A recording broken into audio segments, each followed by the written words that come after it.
How's it going, ladies and gentlemen? This is the Jose Show. Happy Tuesday. I hope that everyone is enjoying their day, but anywho, we have a lot of good stuff to talk about, so now let's get to it. Now let's talk about Tarek Elmosa. So Tarek Elmosa got into a physical altercation in Vegas, and while he walked away with a citation, sources close to the HGTV star say he was stepping in to defend a family member. So law enforcement sources tell TMZ the flip or flop star and another male were involved in an altercation last Thursday at the Palazzo at the Venetian Resort. And witnesses who were at the scene tell TMZ Tarek delivered a brutal knee to the man's head, knocking him out cold. One witness called the incident bad, saying the other guy looked seriously roughed up. So it's currently unclear what started the fight, but we're told it escalated quickly. Our sources tell us cops took a crime report and cited Tarek for battery, but did not arrest him. We're told the alleged victim refused medical attention. So a source close to Tarek tells TMZ he was stepping in to defend his elderly father, with the source suggesting the confrontation was sparked by the man getting out of line with his dad. So Tarek's wife Heather Ray Elmosa was with him at the time, but we're told she had no role in the scuffle, sharing some pics and clips from the family's Vegas trip on her Instagram. And apparently we've reached out to a rep for Tarek. So far, no word back, and by we I mean TMZ. So this is really insane that Tarek Elmosa got into a physical altercation with somebody, but I believe that it was kind of justifiable as to why he got into a physical altercation with this person, because this person, I believe, was trying to take advantage of his own elderly father, who I believe cannot defend himself. And let's remember that if Tarek Elmosa were to just stand there with his arms crossed, then there would be high chances that this man were to be physically beating up his own elderly father, which would have been so horrible, because God forbid that the man maybe would have gotten killed. And let's also remember that since this guy was getting very tough with the elderly man, I believe that this guy was doing it because I believe this man might have been one of those men that really hates elderly people being in Vegas, because they feel like elderly people intimidate them, because Vegas is supposed to be a place where there should be only young people supposedly having fun. I think that could have been the case, because there is no freaking way that Tarek Elmosa's father was going off provoking this man that was provoking him. And I believe that this elderly man, who happens to be the father of Tarek Elmosa, was minding his own business with Tarek Elmosa and the rest of the family, and he was basically trying to have a really good time, and that was it. Now, Tarek Elmosa, since he was like, you know what, you're not going to be messing with my father, he, of course, felt so threatened to the point that he just felt that he had to, do some punches and kicks towards this man that was trying to take advantage of his own father. And of course, the police had to intervene, because, of course, I can imagine that there was a huge crowd in the hotel watching the fight. And of course, if there's one thing that no hotel wants, especially over in Vegas, is a physical altercation scene to be going on, because it's supposed to be a safe environment after all. And of course, it would kick out a bunch of tourists, of course.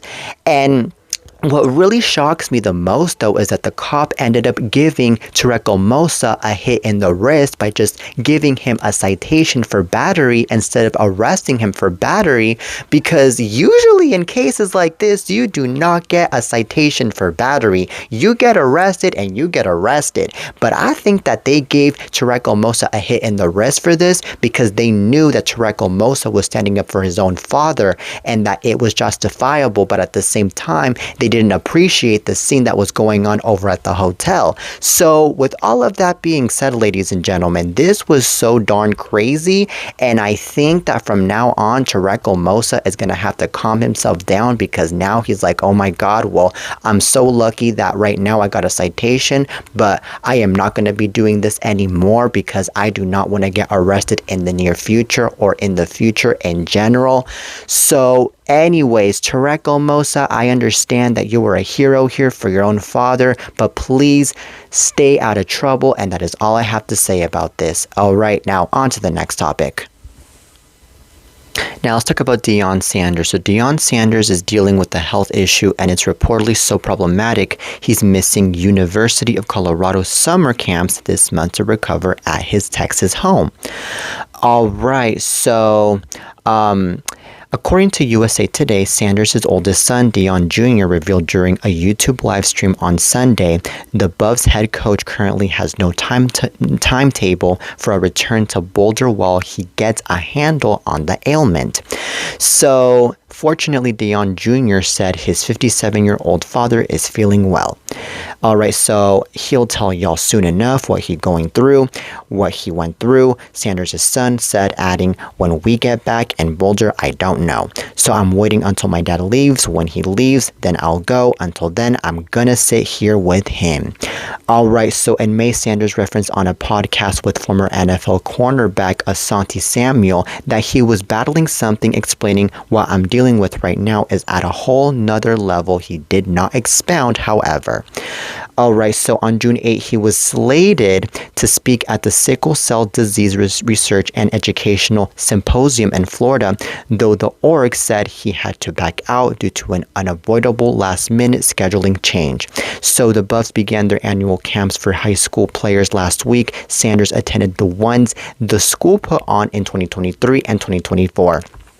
All right, so this is really insane that Deion Sanders is going through something and that we don't know what it is, but I'm hoping that Deion Sanders gets to recover from whatever he's going through because he deserves a lot of life, he deserves a lot of health, of course, and of course, he's such a motivating person, and we do not want to be losing people like that at all whatsoever. It's really insane, though, because I do believe that it's like, to me, not a big deal if he were to reveal what he's going through, because I believe that a lot of people were to understand what he is going through right now. And this is reminding me a lot of the time when Jamie Foxx was in the hospital because of the fact that I believe he went through a stroke, if I'm not mistaken, and he didn't want to reveal that at all until later on. And I believe only the family knew what was actually going on at the time. And thank God when Jamie Foxx got out of the hospital, he got out of the hospital just fine, and he did not get out of the hospital dead.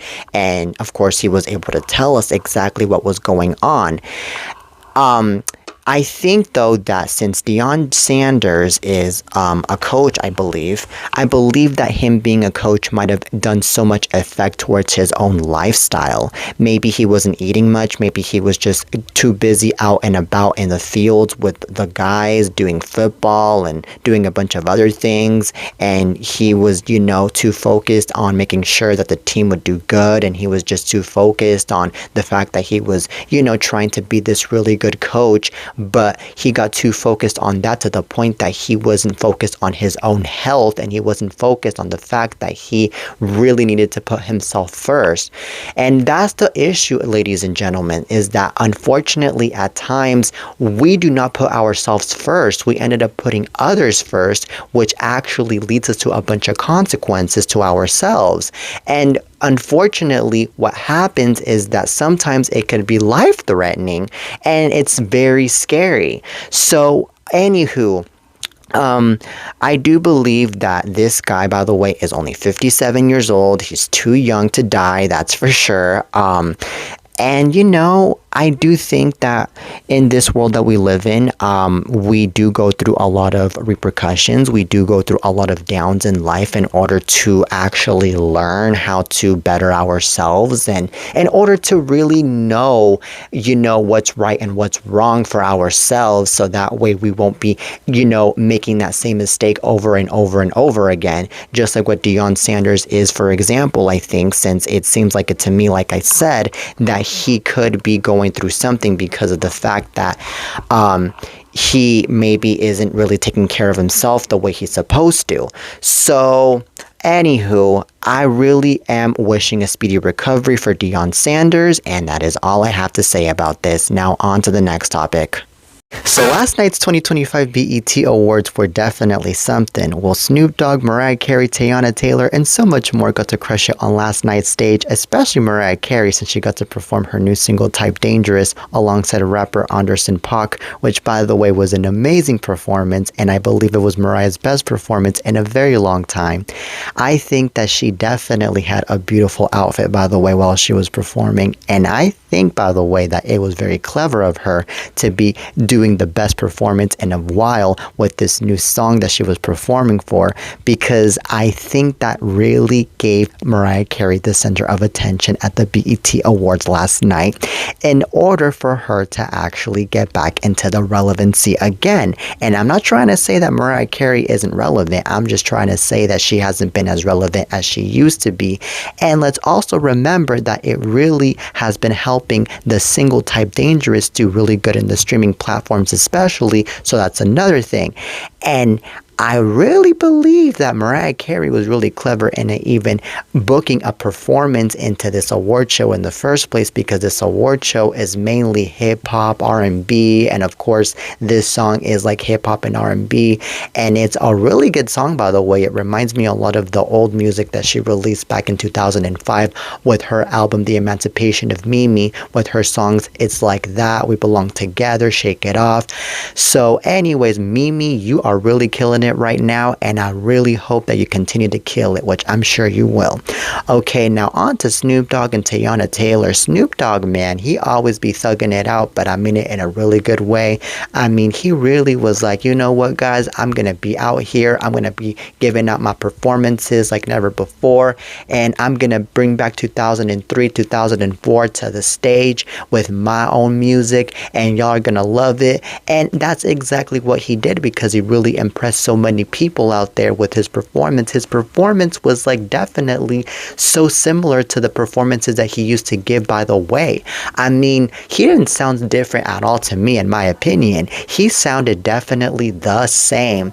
And I think that the more he's going to be performing like this, I mean, the better. Just saying. Now on to Teyana. Teyana, she did it the same too. She was amazing. She really didn't disappoint us at all. Now, Jennifer Hudson, Ashanti, T.I., Bow Wow were there as well to perform. And man, Jennifer Hudson, ladies and gentlemen, she isn't just a host. She isn't just an actress. She is also a really good singer, ladies and gentlemen. She was like giving out those really good vocals like never before. Man, I am so impressed with that woman. There is just literally so much spark with her voice that it really makes me so happy for her, because it really comes to show that talent really is in her blood, and it always has been in her blood. So congrats to that woman, man. You know, I think that the BET Awards is like one of the very few award shows that gets to honor Black people and that gets to acknowledge Black people, because unfortunately in this day and age, with the Grammys, with the MTV VMAs, with the what's it called, the Golden Globes and many other award shows, they don't really acknowledge people of color like they should. And I think it's about damn time that people of color get their recognition and their acknowledgement for what they do. Like, come on now. I think that right now is the time that now Black people are really like, you know what? If I'm not going to be giving it my attention with the Billboard Music Awards, with the VMAs, with the Grammys, then I might as well give it in this award show, which happens to be the BET Music Awards. And this award show was on for like 3 hours last night, I think.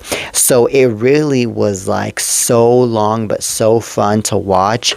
And I also believe that it's also really interesting how, it was in the LA's Peacock Theater last night, despite all of the destruction that has been going on over in Los Angeles, unfortunately, with the protests and so, which, by the way, I don't want to get into that. And it was a pretty peaceful and it was a really good award show after all, with no issues, which to me makes me very happy. So yeah, man, this is definitely like 2003, 2004 all over again, like I said, with this lovely lineup that I got to see right here. And man, not trying to shade all of those new artists out there, but I think that these good old artists from the early 2000s, I believe are way better than the new artists, because I believe that they really are the legends here and they're really teaching it like it is when it comes to music and when it comes to performances. I'm just saying, and I'm sure that with all of this lineup that they had last night, there is no freaking doubt that this award show is gonna have really good ratings, and probably the best ratings in a very long time. Like, come on. So, anywho, and I know that Doechii, by the way, got to win an award last night. And when she got to win an award last night, Doechii was addressing the matter that is going on over in Los Angeles with the protests and the immigrants, and she was not shy at all to be mentioning all of those things, because she, of course, is a person of color first and foremost, and second of all, she is a human being with a heart that really is considerate of everyone that's out there, especially over in Los Angeles, because she is somebody that really is, like I said, a human with a heart. So, anywho, I am so glad though that there was at least someone that got to speak up about this, okay? And especially because, I mean, there was millions of people watching, I'm sure, last night, and there was a lot of people on in the show last night, of course. So there's also that. So, anywho, I am so happy. Congrats to all of the winners. Congrats to all of the nominees. Congrats to all of the performers of last night's show. All right, y'all killed it. Now on to the next topic. Okay, so the two people killed in the shocking live-streamed shooting on the Las Vegas Strip Sunday night have been identified. They were an internet-famous married couple from California, and police say the alleged gunman is claiming self-defense. So, apparently, the Clark County Coroner's Office says 43-year-old Tanisha Bubbly Finley was shot twice in the head, and 44-year-old Rodney Finney, the legend Finley, was struck by multiple bullets. Their deaths have been officially ruled homicides. So, Las Vegas Metro Police say the accused shooter is 41-year-old Manuel Ruiz, who turned himself in Monday after a live stream video showed multiple shots fired as an alleged argument escalated near the Bellagio in front of stunned tourists. Okay, so Manuel, known online as Sin City Manny Wise, had a long-running online beef with Rodney, fueled by Finney's non-stop mocking after YouTube shut down Manny's copyright strikes. Manuel even filmed himself hunting for Finney just a day before allegedly gunning him and his wife down on the sidewalk. So Manuel has been booked at the Clark County Detention Center on 2 counts of open murder with a deadly weapon. All right, so this is all according to TMZ. This is very scary and this is very sad that this is still going on. And I think that this comes to show that we need to be careful with the people that we surround ourselves. Even if those people are spying on us, following us, we need to be careful, because we need to remember that, unfortunately, even if we are going off into a different state, even if we're going off into a different country, there will always be people out there that are creeping you down, wanting to know where you're at, and unfortunately hating on you to the point that they can do something harmful towards you, just like what happened with this internet couple, unfortunately.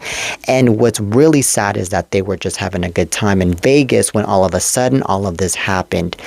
I think that this sounds like a huge situation where maybe the shooter might have wanted to seek some revenge probably on the couple, because maybe the couple might have said something that the shooter didn't like, or maybe the couple was probably like, rubbing it in his face that they are a happy couple, and he is just alone in life and miserable in life, and he was like, you know what, I'm not gonna let this couple live, or something like that. I don't know. I'm just making guesses as to what could have been the case, as to what led to this shooting. But anyways, this is really ridiculous though, that the gunman is over here claiming self-defense, because I think that self-defense, in my opinion, is where somebody is trying to harm you and also has a weapon, or is already harming you and has a weapon, and you are defending yourself with a weapon as well. And in this story, I'm not hearing that the couple has any weapons in order to harm the person, in order for this person to be claiming self-defense. I think that this person is only claiming self-defense because this person is just pissed because of the fact that he or she got into an argument with the couple. So then the person was like, you know what, I'm just gonna do this to this person after all, and period. So with all of that being said, this claiming is not gonna give him any justice. This claiming is just gonna give this person a little clown in the face, because people are not gonna fall for it at all. They're gonna be like, nah, you killed this person and you killed this other person, and you are going to have to face the consequences and the end. That's exactly what's going to end up happening, and I feel so bad that things turn out to be this way. I have to be honest. So with all of that being said, this is unfortunate in all levels. Now let's talk about Miley Cyrus. So Miley Cyrus described how she mended her messy family's relationship after a decade of drama without getting a therapist involved. And she got to say this: "We're so messy, we didn't even do any of that," the former Disney Channel star 32 joked to Monica Lewinsky on Tuesday's episode of the Reclaiming podcast. And this is all according to Page 6.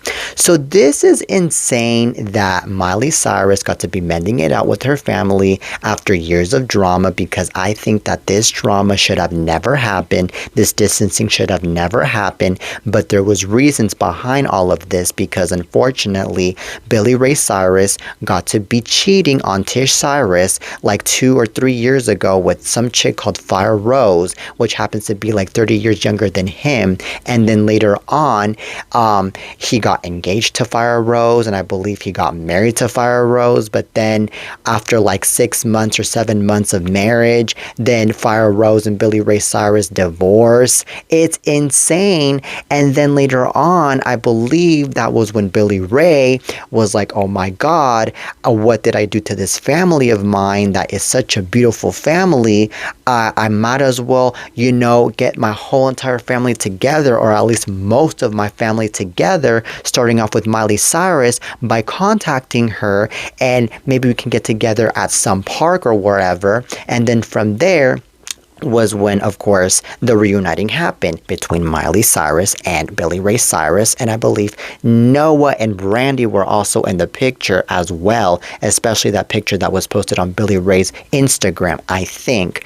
And I mean, it's a really good thing that then later on Billy Ray decided to reunite the family, because that's how it should be. But I think it's really crazy though how after so many years, or a few years now, finally Billy Ray Cyrus gets to have a brain and gets to reunite the family. I think it's also really interesting though how all of a sudden things got talked out, and then the family was acting like nothing ever happened, because I mean, what happened here with this cheating situation wasn't just any situation. It was bad. Cheating is no darn joke. But at the end of the day, I think that the family was like, you know what, we have a heart, we have forgiveness, we might as well just reunite before it's too late. We can't be like this for the rest of our lives because at the end of the day, we are a family. All right. And that's a good thing. All right. And it really makes me happy, not just because of that, but also because I remember how close Billy Ray and Miley Cyrus were back in the day, especially when they were working together on Hannah Montana. And Billy Ray was playing Miley's dad, and then Miley was playing Billy Ray's daughter, which in reality, they are father and daughter, let's remember. And of course, Billy Ray was there for Miley and the tours that she did, and the performances that she did for award shows, especially back in 2017 when Miley got to perform her song Malibu. He was there. It was all great. It was all amazing. And just to see all of that crumble to me really broke my heart. So I really think that if there is still love going on, there's still reuniting going on here, I think that's a great thing and that's a good healing for the Cyrus family. But one thing's for sure though is that Tish Cyrus is not going to be in that picture anymore because she has moved on with her now husband that she got to marry like almost a year ago, I think. And she definitely doesn't want to forgive Billy Ray for what he did to her back in the past, because if there's one thing that is really heartbreaking is cheating and infidelity in a marriage. So with all of that being said, ladies and gentlemen, I think that Miley really went through a lot with this whole entire family, and she has been keeping it strong all these years despite all of the drama, and she has been trying to impress her fans by giving us new music and by keeping her chin up and by smiling and all of that other stuff like it should be. And I'm happy for her and I'm proud of her, by the way, because I don't think that any artist and any person would keep it strong throughout the toughest times in their lives. So that's really something. But anyways, Miley Cyrus, another thing that I have to say too before I end this segment is it was also being said not so long ago, and it was on another interview, that basically she was not allowed to be singing any of her Hannah Montana songs right after Hannah Montana ended. And now she is barely able to after so many years of Hannah Montana being off the air.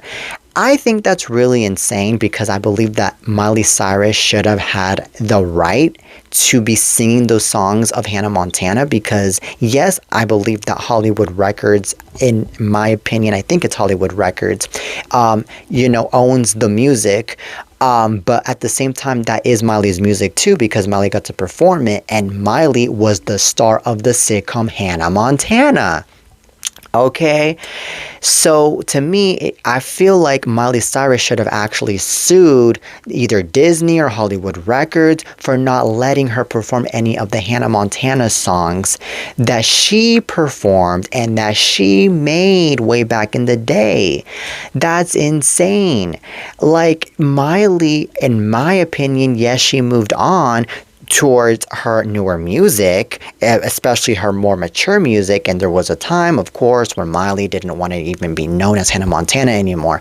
But yet again, it's unfair, though, that it's her own music that she wasn't allowed to be performing for anymore, all because of the fact that Disney Channel and Hollywood Records were like, nah, you don't sing any of that. Keep your mouth shut. It's ours, and it's ours. It's not yours. That's so darn unfair and shady in all levels. All right. Another thing that I heard about Miley Cyrus in one of these recent interviews too was the fact that she got to lose a deal with Walmart a long time ago. Back in 2013 because of the fact that she was already starting with her own provocative image. I think that's really unfair because Walmart is a really good chain. It's a really good company. It's a really good store, and I believe that it really, gives a lot of good publicity, a lot of good money towards artists that get to be partnering up with Walmart. And the fact that Walmart just decided to just unchain themselves from Miley by just, not wanting Miley to be a part of their deal or a part of their sponsorship or whatever it was, to me was very unfair because yes, Miley Cyrus had a provocative image at the time, but just because she had a provocative image, that doesn't necessarily mean that she deserves to be banned from whatever she wants to be associating herself to. I mean, if it was maybe Build-A-Bear Workshop or maybe Disney or maybe something childish, then okay, yeah, Miley is too provocative for this. She can't be associating with any of those things. But to be, getting denied by having a deal with Walmart, to me is just not correct in all levels because it's a grocery store that everybody gets to go to and gets to be doing all of those things. And they are, of course, like a multi-billionaire company that could have, basically given a lot of benefit towards Miley because Miley would have made a lot of money getting partnered up with Walmart. Now, I don't know exactly what the deal was with Walmart, but I do know for a fact that she was like having some talks with Walmart at the time, way back in 2013. So I think that could be also part of the reason to why Miley decided to get rid of her provocative image, alongside with the fact that, of course, she was already, starting to date Liam Hemsworth, and Liam Hemsworth no longer wanted to see Miley's provocative image as well, so that's another thing.